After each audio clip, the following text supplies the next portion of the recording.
அஸ்ஸலாமு அலைக்கும் வரஹ்மத்துல்லாஹி வபரகாத்துஹு. இது பார்த்திங்கன்னா சண்டே எடுத்த குட்டி மினி விலாகு.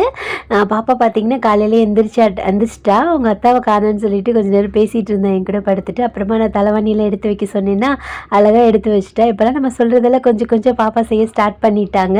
ஆனால் இந்த மாதிரி பண்ணுறதை பார்க்கறதுலாம் ரொம்ப க்யூட்டாக இருக்கும்ல. இன்னும் கொஞ்சம் நேரம் கழித்து வளர்ந்துருவாங்க, அந்த க்யூட்னஸ் எல்லாம் போயிடும். இருக்கும்போதே என்ஜாய் பண்ணிக்கிற வேண்டியதான். ஒரு அடுப்பில் வந்துட்டு டீயை போட்டுட்டு பாப்பாவுக்கு வந்துட்டு இன்றைக்கி உளுந்து மாவு இருக்கும்ல, அதில் எப்படி தோசை சுட்டு கொடுத்துடலான்னு சொல்லிட்டு. இது வந்துட்டு களி மாவு தான்.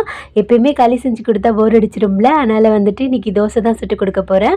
தண்ணியும் காலி ஆயிடுச்சு. சரின்னு சொல்லிட்டு சுடுதண்ணி ஒரு அடுப்பில் போட்டுட்டு எந்திரிச்சதே லேட்டு. அதனால் வந்துட்டு பாப்பா ஃபஸ்ட் பிரேக்ஃபாஸ்ட் கொடுத்துட்டு அப்புறமா டீ கொடுக்கலான்னு சொல்லிட்டு பிரேக்ஃபாஸ்ட் கொடுத்து முடிச்சுட்டேன்.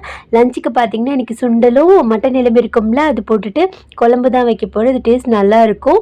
ஆல்ரெடி நான் ரெசிபி அப்லோட் பண்ணியிருக்கேன். எப்பயும் நம்ம கறி செய்வோம்ல, கறியான செய்வோம்ல, அதே மாதிரி தான்.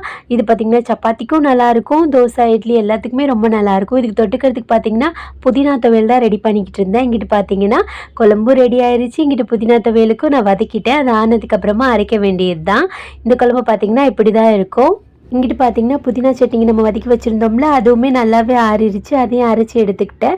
இன்றைக்கி நம்ம வீட்டோட லஞ்ச் பார்த்திங்கன்னா இதுதான். அப்படியே நான் மசாலாம் படித்து முடிச்சுட்டு பாப்பாவையும் குளிக்க வச்சாச்சு. இன்றைக்கி டே பார்த்திங்கன்னா இப்படி தான் இருந்துச்சு. பிடிச்சா லைக் பண்ணிக்கோங்க.